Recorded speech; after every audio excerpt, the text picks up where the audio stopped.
We can see success all around us and feel called to make a real difference ourselves. Wisdom would say seek guidance, ask questions, and learn from those who have already walked the path before us, right? Well, welcome. You are in the right place. This is the Wonderful Leaders Podcast. I'm Jess, and in each episode, Dan Mordhub is speaking with remarkable people who are living out their calling in business, in culture, and in the kingdom. So wherever you are, take a breath and let's get into it. Hey Mark, welcome to the Wonderful Leaders Podcast. It's great to have you with us today. Dan, it's so great to be here. Thank you. So hopefully everyone's read the show notes, and Mark's bio is too long to read, as an intro. But what an incredible man with a credible family that's just doing some amazing stuff across the world. And just as a kind of quick starting point, Mark's a serial entrepreneur, investor, and philanthropist who's built not only just high impact organizations, but he's built networks and communities across the world that are really making a significant impact in culture. And so I'm really excited today to talk with Mark, because this conversation could go anywhere and everywhere. And but yeah, I also want to hear Mark's perspective and hear your perspective, Mark, around just how you've used God's word and the Bible as really your guiding light for everything you do. And so just kind of for those that might not know some of your background, tell us a little bit about your kind of origination story. How did you get to where you got to today? Sure. So I grew up in Short Hills, New Jersey, a wonderful town, really the perfect upbringing. And then I went to college at Williams College, graduated in '94. I taught high school at an inner city school in Jersey City. And then I went to law school at Yale, where I graduated in '98. And I started my first business, Gerson Lehrman Group, GLG, in '98, right out of law school. And then I started doing philanthropy in the early 2000s. And that led to the two charities that I co-founded and chair. One is United Hatzalah of Israel, which I co-founded and started chairing a little over 20 years ago. And then in 2010, my partner in Africa, John Fielder, who was my best friend in college and became a missionary physician, a Christian missionary physician. He and I co-founded African Mission Healthcare in 2010, and I've been the chair ever since. Amazing. So just kind of picking on those timelines a little bit, you said you started your first venture, and within a few years you started your philanthropy journey. Why did you start your philanthropy journey so early on in your business journey? Well, what a good question. There were a couple reasons, and like a lot of things, the reasons became clearer as I started doing it than they were when I started doing it. But one is giving intelligently is the most enjoyable thing there is. There's no ROI, there's no return on investment in the business world that is even close to what can be gained in the philanthropic world when done well. So giving anywhere, not a good idea. Giving intelligently, a great idea. And when I talk about ROI, I'm talking about the number of lives you can save, the amount of pain you can ameliorate, and the number of opportunities for the poor that you can create per dollar invested. And I realized that with the amount of money I was able to give 20, 25 years ago, and a lot more subsequently, the lives I could save, the pain I could ameliorate, and the opportunities for the poor I could create were just astonishing given the amount of money. And I think that's a lesson, of course, not just for me, but for anyone, that the amount of good that can be done and measured per dollar invested in the philanthropic world is awesome. And I have a book coming out in June, and I guess 10 days from now, called God Was Right, How Modern Social Science Proves the Torah is True. And one of the really interesting discoveries I made in the course of researching and writing the book is that the Bible gives a guarantee that it says in Deuteronomy, it says, if you give generously and enthusiastically to the poor, you will be blessed in all of your undertakings, which is interesting for a couple of reasons. One, it's a guarantee, and the Bible never makes guarantees, with that one exception, because if the Bible were an ATM machine, if you say this prayer or do these things, you will get this reward, there'd be no notion of faith. So the Bible's not an ATM machine. So the Bible does not make guarantees, but in this case it does. And the guarantee itself is also counterintuitive, because normally when you give, you have less of the thing and the recipient has more of the thing, right? If I gave you this pen, I'd have one less pen, you'd have one more pen. But the Bible says when it comes to giving to the poor, that logic doesn't apply. The Bible says if you give to the poor, you will become blessed in all your undertakings. In other words, you will become wealthier. That's what it means. You will become wealthier. And modern social science has proven that true, that those who give become wealthier than they otherwise would have been, leading one to conclude that the pathway to wealth is giving. And it can be explained logically as well. I mean, Mark, you make that sound so simple and so factual, and obviously, when you pull it straight up from the scripture, it is. But Yeah. why is it? What's been your experience of that journey of giving them? Because you gave relatively early on in your business career, and Yep. sometimes it's easy to give when you have a lot. It's a different meaning to give when you don't have as much. When there's a sacrifice in it, and so on and so forth. But also, you've gone to give, I believe, the one of the biggest investments or biggest donations to strengthen healthcare infrastructure in the continent. You gave 18 million into Africa in 2021, I believe. Now, why? Well, a few really good points you made to unpack. First, people who wait until they're wealthy to give will never give. Right. There's always, so I chair two charities, and people who say I'm going to give after my next deal, there's one guarantee: they're not going to give. Who gives? It's people who give consistently.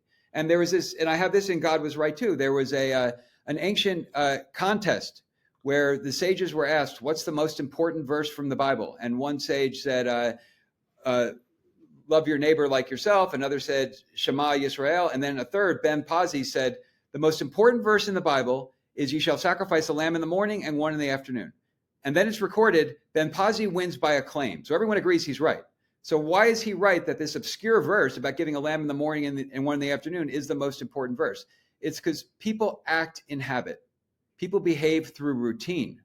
And if someone, when they don't have a lot financially, starts to give, they will always give. If giving becomes a habit, it becomes part of what one does. And as they become wealthier, which the Bible guarantees and modern social science validates, they will become wealthier if they give, then they'll just end up giving more and more.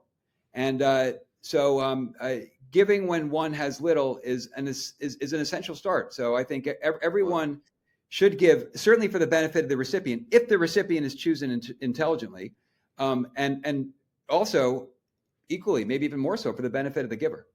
But it's important to start giving when one has a little. There's no notion of I don't have enough to give. In Jewish teaching, the first thing that a recipient of charity has to do with the money he gets is give. So there are a variety of reasons for that, because you would think, well, why should a recipient of charity be a giver? One is that we want to create a society where everybody is inculcated in the habit of giving. And two, that when you give, it's an expression of human dignity. And the Torah wants everybody to have that dignity. So therefore it says that if you receive, you have to give, because then you have that dignity. With giving comes dignity, and also comes wealth. And then the question is why? Okay, so the Bible guarantees, Deuteronomy guarantees, that if you give generously, enthusiastically to the poor, you will be blessed in all your undertakings financially.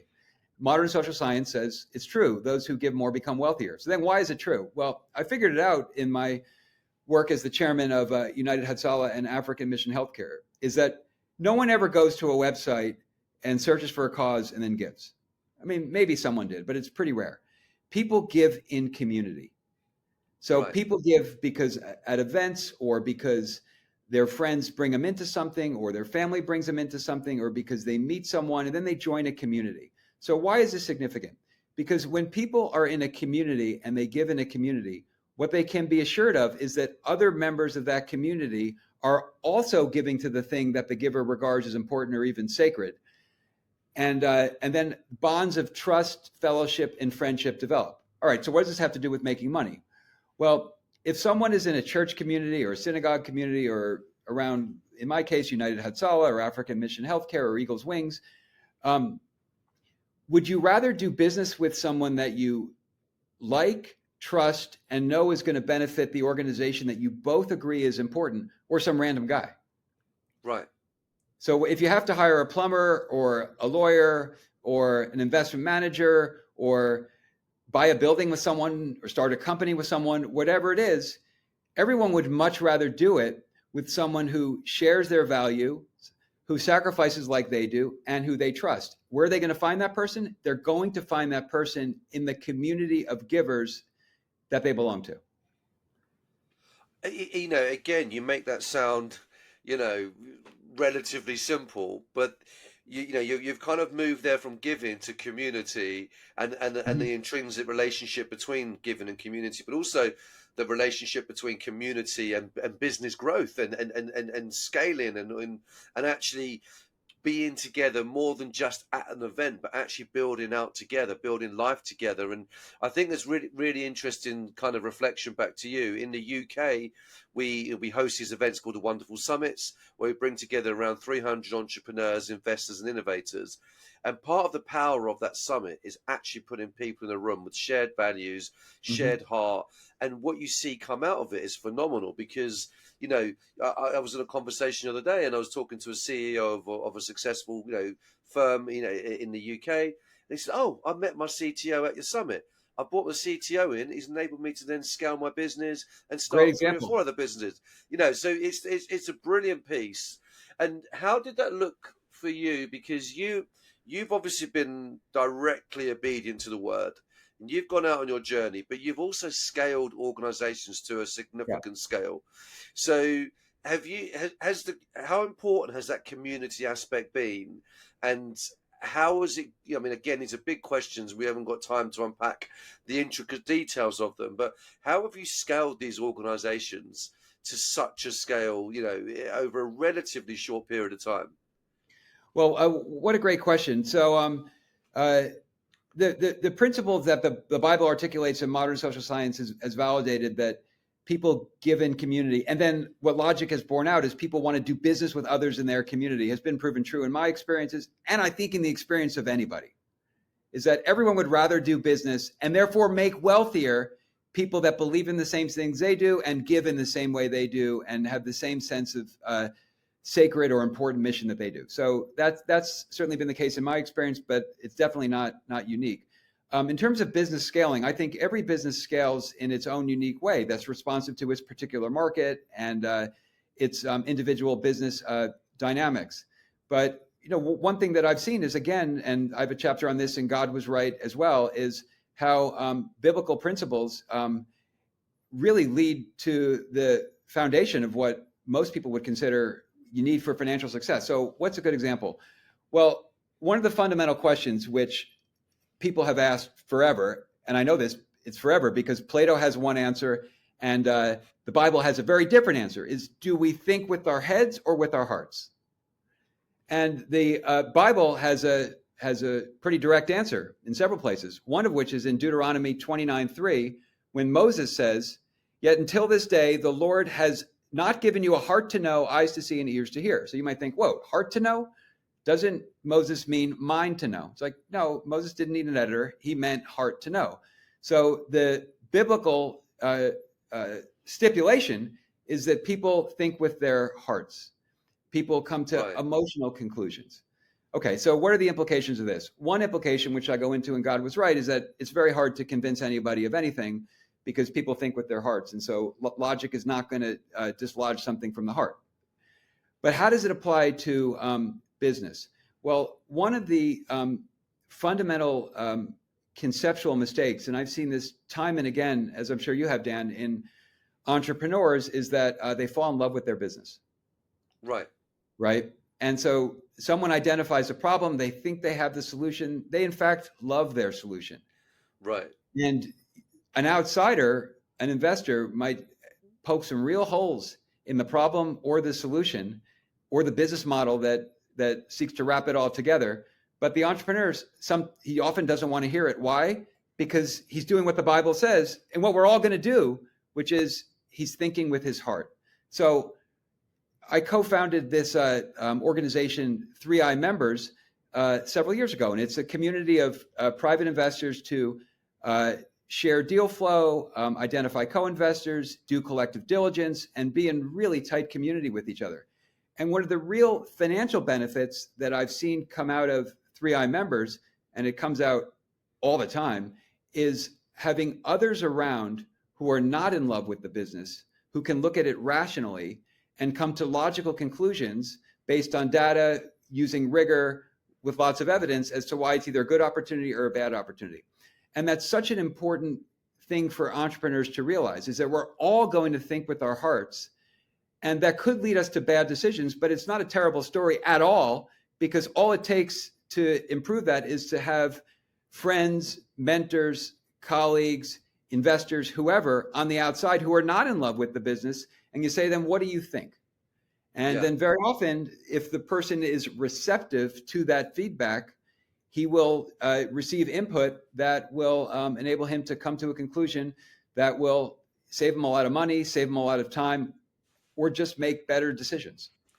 Again, you brought that back to community again, Mark. I mean, it's a That's really right. interesting. Yeah, you've brought that right back into, you talk about network, but fundamental is community, right? There's Right. people journeying together for a common outcome. Do you encourage the 3i membership network? Do you encourage them on that journey of kind of generosity and stewardship as well? Yes, but the members don't need my encouragement, because the 3i membership is constituted of people who are financially successful. They invest significantly, and they're also very public spirited and very generous. So pretty much every time I talk with a member of 3i members, and I talk with them all day, every day, we have about 700 members now. Wow, The person's charitable passion comes up. really? And so the membership is really composed of people who are financially successful and philanthropically generous. And as we discussed, the two really correlate.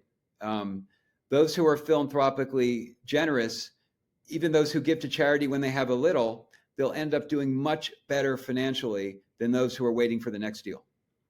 It must be really rewarding for you personally. It must feel, we keep talking about the heart and decisions with the heart, but it must feel like an incredible opportunity to spend this time with so many like-minded people and see greater impact being made.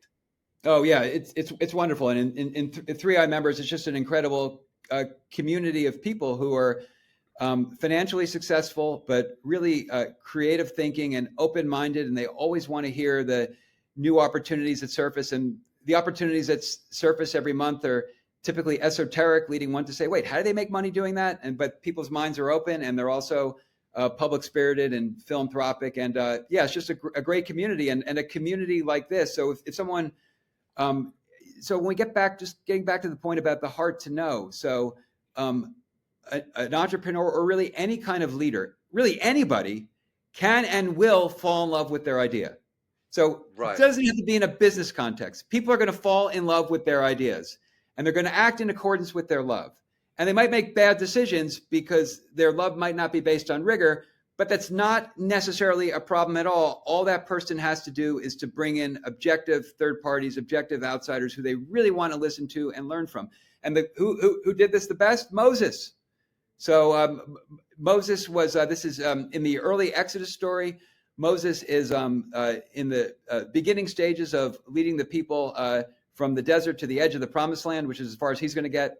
And his Gentile father-in-law, so an outsider, comes from Midian and says to Moses, what you are doing is not good. What is Moses doing? He's judging all of the cases by himself. So Jethro advises him to create a system of intermediate judges. And Moses does exactly as Jethro says, and that enabled the Jewish nation in the desert to survive and indeed prosper. And so what was Moses' insight there? Well, he had a few, but one of which is it's so important to take advice and input and to act accordingly, even and perhaps especially when it's given by an outsider. And so I think every leader, certainly every business leader, but every leader should seek people who are outsiders. Say, what do you think? What's your perspective on how I'm thinking about this? And they will almost surely, in aggregate, make better decisions as a result. Yeah, brilliant. I just want to kind of segue slightly, Mark, away from the kind of philanthropy and the business side, and touch a little bit on the kind of I suppose what that looks like in your personal life. Because if I'm correct, your wife is Rabbi Erica Gerson. Right. So you're married to a rabbi. It's a real blessing. I am. Yeah, and so like, how does it? So you're living out your faith, and in on a kind of cutting edge of business, entrepreneurship, investment, philanthropy, but then you're married to a rabbi that's locked into God's word and ways and principles. How does that look at home? Do you guys have deep chats about this, or do you try and like not talk too much about this? I'm quite intrigued. Oh, what a great question. I mean, the Torah, the word, it's just so deeply a part of who we are as individuals, as spouses, as family members.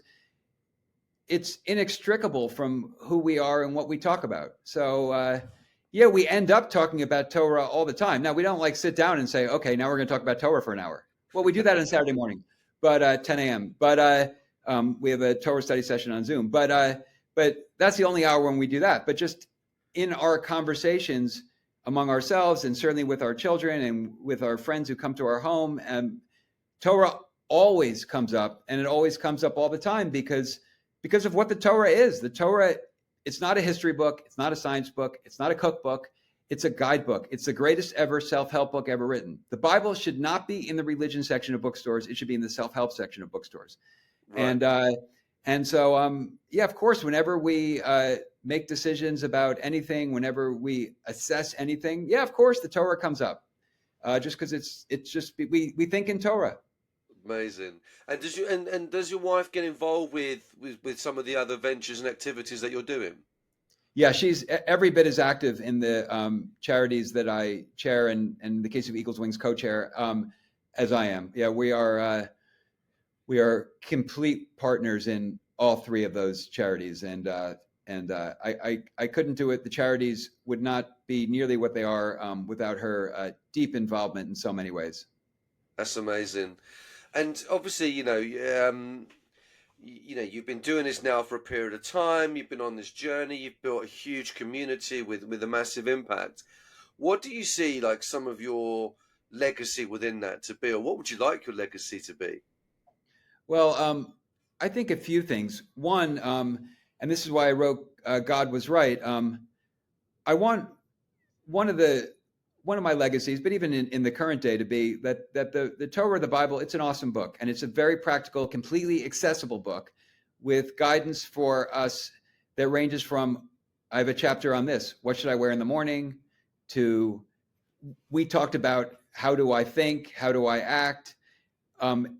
Every question, every challenge, no matter how big, no how small, it's addressed in the Torah, and it's just there for us to read, study, learn from, and live by. And so in God Was Right, I seek to show just how the Torah is both the greatest guidebook ever written, and that has now been proven true by modern social science, which is what the book's about. So that's certainly part of it. But also, I think one of the things that we really teach our children and want to share as broadly as we can is the idea of what we call ROI philanthropy, return on investment philanthropy. That giving done well has an ROI that's spectacular. I mean, African Mission Healthcare, if someone gives literally $340, they can enable a woman at the maternity clinic that we partner with in Uganda have a C-section or repair a birth injury that she otherwise wouldn't be able to have. So wow. For that small amount of money, the giver can be assured that he has completely transformed and maybe saved the life of a woman. And if he transforms the life or saves the life of a woman, it's not just her. Think about her husband, think about her children, think about her community, think about how many other people are massively positively impacted by the fact that she's around and healthy. I mean, the ripple effects are extraordinary, and that's all for an investment of just over $300. So, but that's ROI. So you put in that $300 and something, that's the investment. What's the return? Well, you've saved someone's life, or you've repaired a very serious birth injury. You've completely transformed or saved her lives, and you've also transformed and maybe saved the lives of those in her family and her community, all for a small investment. So we really want to socialize the idea of ROI philanthropy, that one can give and should give with just like one would invest. Just like when an investor considers an opportunity, He thinks, what's my return on investment? How much money am I going to make from this over what period of time? That's his ROI. Right. It's the same thing with giving. So obviously, you've built this community with that, and there's a legacy being built as you're building that community, you're scaling the organizations, you're delivering on the ground. Have you ever had any pushback or anyone kind of say to you, this sounds good, but I'm not, it's maybe not for me, or I'll wait a few years?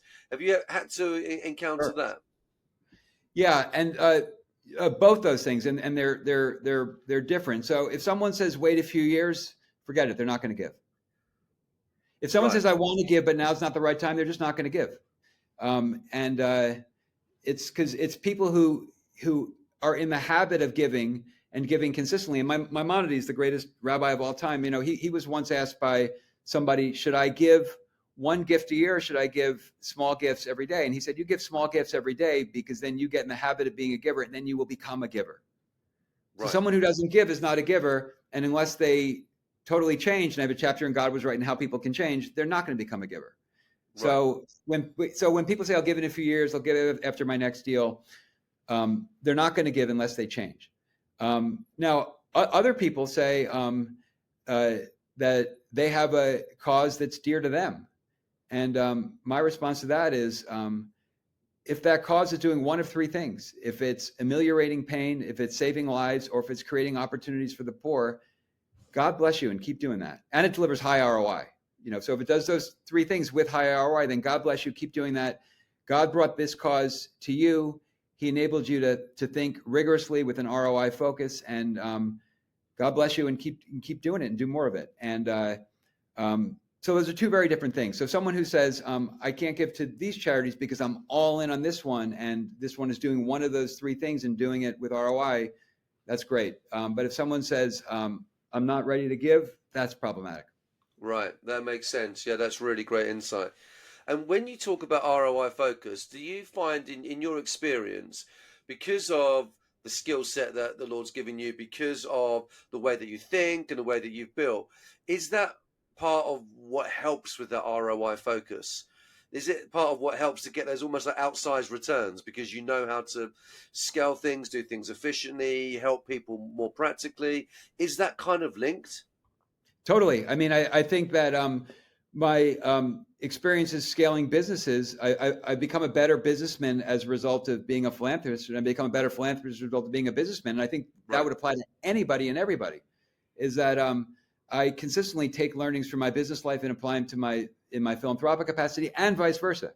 So yeah, absolutely. I think the mistake that people make is when every successful businessman has an ROI focus. The mistake people make is when they lose that focus when it comes to giving, and they just give because they say something like, well, this institution made me who I am, therefore I'm going to give. Well, that's not a good reason at all. Or I enjoy the opera, or I enjoy museums, or I enjoy this, or I enjoy that. Well, then you're just describing a consumption good, not a philanthropic enterprise. So, but when people give with ROI, they'll experience phenomenal returns. And how should one give with ROI? With the same mentality, the same discipline that one dispenses their financial capital to make more money, one should apply the same discipline, the same focus, the same way of thinking to when they give money to get a different return, which is a return in either saving lives, ameliorating pain, or creating opportunities for the poor. Brilliant. No, that focus is so brilliant. And I think, for a lot of our listeners that maybe are in the UK or in the European context, I think it's a really helpful framing that you're bringing. I think it's absolutely great. Now, Mark, obviously you've got a long journey ahead of you in terms of, years of life and the blessings of life. But what would you kind of, looking back, at the younger version of yourself, what would sort of like one piece of advice you'd give your younger version of Mark? Well, there's probably a lot of advice. It's such a good question, but actually, if I could just turn that question a little bit, because I give this advice to young people all the time, right? And they rarely listen, but they should. It's right. I have a chapter on this in God Was Right, and it's on. And I did this really well. How to pick your spouse. I nailed this one. I picked the best spouse ever. So I think I'm qualified to answer this. But the way to do it, and I didn't know it at the time, but the way to pick your spouse. don't take it from me. It's right in the Bible. I mean, how many young people date for so many years and they break up and they date somebody else for so many years? I mean, it's also unnecessary. And in fact, it's a recipe for unhappiness, whereas the Bible tells us how to do it. So the advice I would give to young people about how to pick your spouse, which of course is probably the most important decision we're ever going to make, it's right there in the Bible. So how is it done? Well, the happiest marriage in the Bible is between Isaac and Rebekah, which of course leads the reader to ask, well, how did they decide to marry each other? And the Bible makes it really simple to figure out because it explains it. So Abraham's Isaac's father. He sends his servant Eliezer to find a wife for Isaac. And he says to Eliezer, find a woman from Haran. Why Haran? Because previously Abraham had made souls in Haran. So Haran was a place where there were souls that could be made, where there was people of good character, people whose character could be cultivated. And then Eliezer goes on his journey and he identifies a woman, and he identifies only two characteristics better. That woman will be Rebekah. Two characteristics better. One, she's, quote, very fair to look upon. And two, she brings water for him and all of his camels. So on the basis of those three and only three characteristics, she comes from a good place. She's very fair to look upon, and she's ridiculously generous. Based on those, that's it. He doesn't care whether she likes warm or cold weather vacations, doesn't care. That's it. That's three characteristics. He says, she's the woman for my man Isaac. And then Rebekah is given the choice. Do you want to marry Isaac? She knows only two things about him. One, that he's rich, so he'll be a good provider. And two, that he loves God. On the basis of those two and only two characteristics, she decides to marry him. So what's the Bible telling us? And by the way, modern social science, and this is what the chapter in God Was Right shows, modern social science confirms that this is the right way to pick your spouse. Identify two or three important characteristics, and once you identify those characteristics in the other person, just get married. And it does not take that long to identify those two or three characteristics. And then what the Bible tells us in Genesis 24:67 about Isaac and Rebekah is he married her, she became his wife, and he loved her. And the order is so important. So what the Bible is telling us is identify the two or three characteristics, then just get married, then become a wife or a husband, which means start doing spouse-like things, probably iterative acts of giving, and then love will follow. Whereas in the West, we have it reversed. We quote unquote fall in love, which is a ridiculous concept. You don't fall in love. You might fall on your face, but you don't fall in love. You cultivate love. Right. And then the process starts. Whereas the Bible says, no, identify the two or three characteristics, get married, start doing spouse-like things, and then then love will follow and it will continually deepen. I feel like that's a book in itself. I feel like that's a bestseller in itself.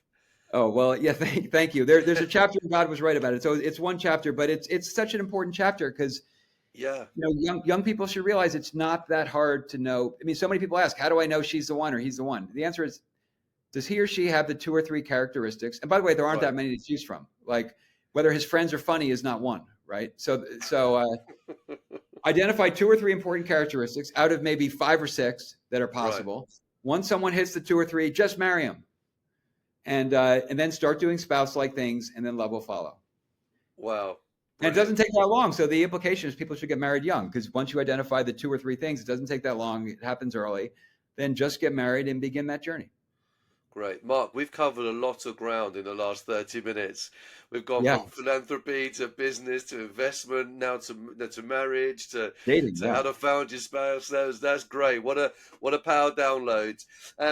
Just remind our listeners and our viewers again, when's the book coming out? Because you've referenced the book a couple of times. What's the title? How can we buy it?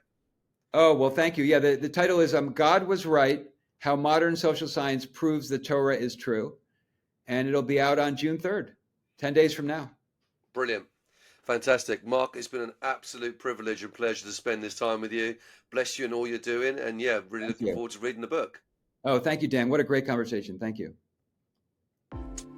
What an incredible conversation. Thanks for listening to the Wonderful Leaders podcast. We are so glad that you're here. If something in today's conversation encouraged or challenged you, then go ahead, follow the show, share it with a friend, and keep this conversation going. And if you're ready to connect in person, why not come and join us at the Wonderful Summit, a powerful live gathering of leaders who want to grow in faith, purpose, and impact. You'll find all the details at wonderfulleaders.com. And until next time, keep leading with courage and calling.